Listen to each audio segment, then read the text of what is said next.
운전할 때 찍는 그 거치대에 핸드폰을 설치하고 이제 뒤통수만 찍으려고 쌩얼로 나왔는데 찍으려고 보니까 구도가 너무 안 예쁜 거예요.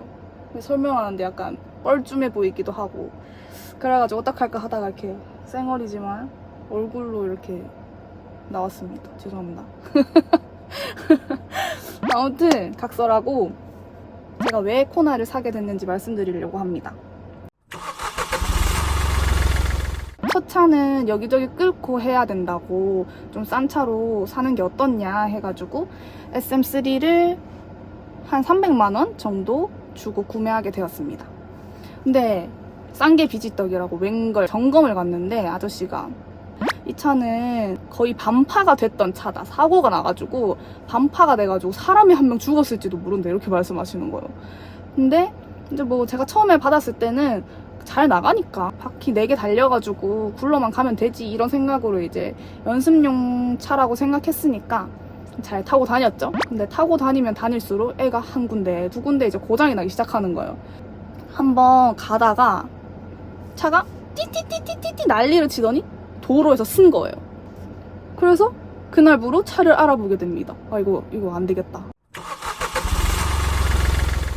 이제 처음에는 중고차를 보러 갔죠. 제가 예산이 1,000만 원이 있었어요. 그래서 1,000만 원 안쪽으로 근데 또 SUV가 타고 싶어서 그렇게 차를 보고 다녔는데 그 보다 보니까 자꾸 욕심이 생기는 거예요. 아 요거 조금만 요렇게 됐으면 좋겠는데 아 이 차는 뭐가 조금 아쉬운데 이렇게 돼가지고 그러면 돈을 조금만 더 높여서 조금 더 좋은 중고차를 사보자 이렇게 해서 1,500만 원까지 예산을 올렸는데 그래도 마음에 썩 드는 차가 없는 거예요. 그래서 아 어떡하지 하다가 그래 어차피 할부할 거고 이 돈이면 새 차를 사보는 것도 나쁘지 않겠다 이런 생각이 들어가지고 집에 와서 새 차를 막 찾아봤죠. 아 그러면 베뉴로 사야겠다. 왜냐하면 SUV 중에 제일 저렴했고 그리고 크기도 조그매가지고 타고 다니기 부담이 없을 것 같은 거예요. 그래가지고 베뉴로 계약을 했습니다. 2월 25일에 차가 너무 안 나오는 거예요. 조금 더 빨리 나올 수 있는 방법은 없을까요? 하고 이제 카마님한테 여쭤봤어요. 하니까 카마님이 베뉴 지금 제가 프리미엄을 계약했잖아요. 근데 플럭스로 한 등급 업그레이드를 시키면 차가 조금 더 빨리 나온다는 거예요. 그래가지고 3월 19일에 베뉴 플럭스로 차량 등급을 변경을 했어요. 그래서 재계약을 한 거죠. 그래가지고 기다리고 있었는데 이게 웬걸 우리 수민이가 또 고장이 난 거예요. 그때는 제 남자친구가 이제 차를 끌고 잠깐 나갔던 상황이었는데 차가 시동을 거는데 시동이 안 걸리더래. 근데 또 마침 운이 좋게 그 카센터 바로 앞에다가 주차를 해놓은 거예요. 그래서 카센터 아저씨 불러가지고 아저씨 죄송한데 차가 시동이 안 걸려요 이렇게 해가지고 뭐 대충 이렇게 고쳐서 하는데 아저씨가 아, 이게 지금 배터리도 문제가 있고 차가 부품이 제자리에 있는 게 하나도 없네요 이렇게 말씀을 하셨다는 거예요. 알고 있었지만 또 충격을 받았죠. 아 빨리 나오는 차로 바꿔야겠다 이렇게 해가지고 이제 조금 더 금액을 주더라도 빨리 나오는 차로 계약을 다시 하자 이렇게 해서 제가 코나로 계약을 하게 됐습니다. 일단 코나를 딱 검색해서 봤을 때 차 내부가 너무 예쁜 거예요. 근데 제가 SM3를 타고 다니면서 느낀 점이 뭐였냐면 차 외관은 진짜 하나도 안 중요하다. 왜냐하면 운전을 주로 하니까 밖에를 볼 일이 없는 거야. 그래가지고 아내가 예쁜 차를 사고 싶다 이런 생각이 있었거든요. 근데 코나를 검색해서 보니까 내부가 너무 예쁜 거예요. 그래가지고 이것은 내 차다. 이것은 내가 사라고 만든 차야 이렇게 된 거지. 그래가지고 4월 2일에 차종을 변경하게 됩니다. 코나로.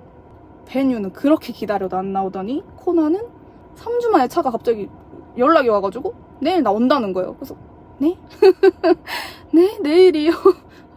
저는 뭘 하면 아직 마음의 준비가 안 됐는데 그래가지고 부랴부랴 폐차장 알아보고 우리 수민이는 이제 폐차 시켜드리고 이 차를 받게 됐습니다. 수민이 안녕. 잘 가.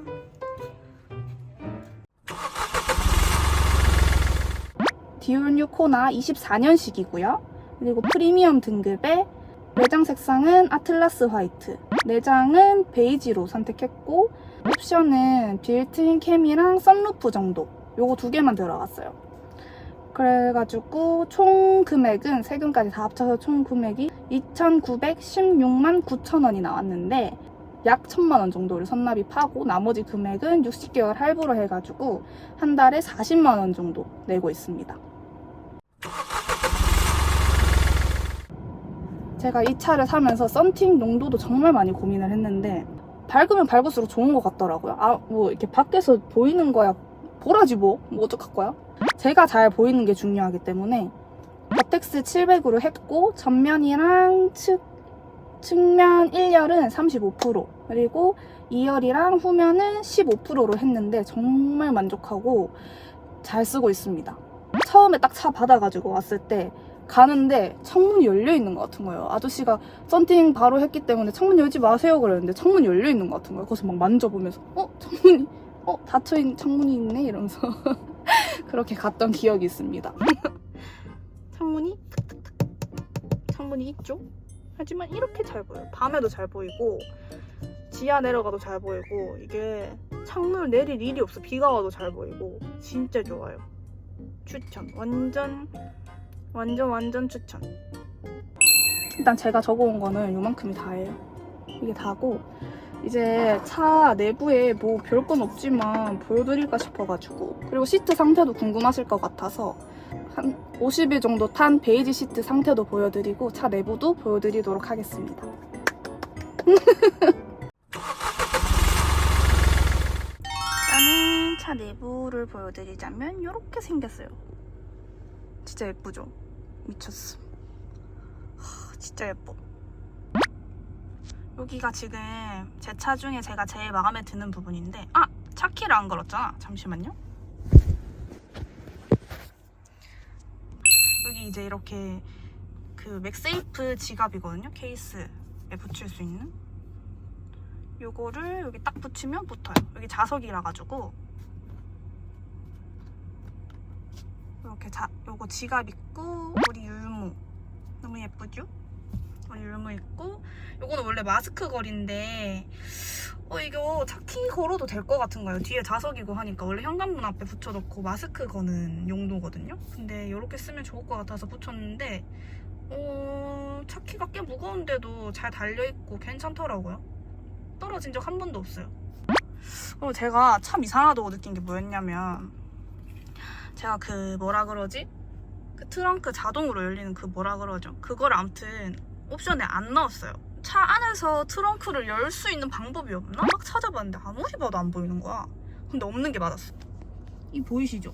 이 칸이 원래 그 트렁크 버튼 공간이래요. 아니 이걸 없애던가 왜 이렇게 뻥 비워놨어. 이게 처음에는 이거 뭐야? 이거 눌리지도 않고 이랬는데 여기가 원래 트렁크 열리는 버튼이 있는 데라는 거예요.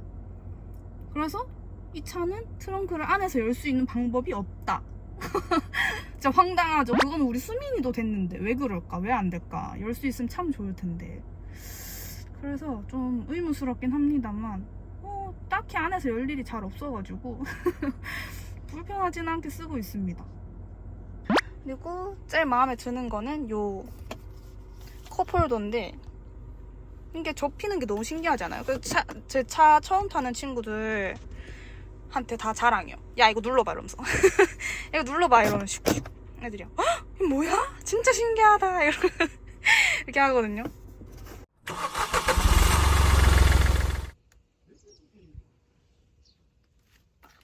시트가 깨끗하죠? 보면 더러워진 데 하나도 없고 깨끗합니다. 베이지 시트 겁내지 마세요 여러분. 진짜 깨끗하죠? 때 안 타요? 트렁크는 별거 없긴 한데 이거 다 차박 짐이거든요? 하나씩 사보고 있어요 지금. 트렁크 매트를 제가 붙였거든요. 여기는 참 잘 붙였죠? 이쪽은 참 잘 붙였는데 이쪽은 좀 울어요.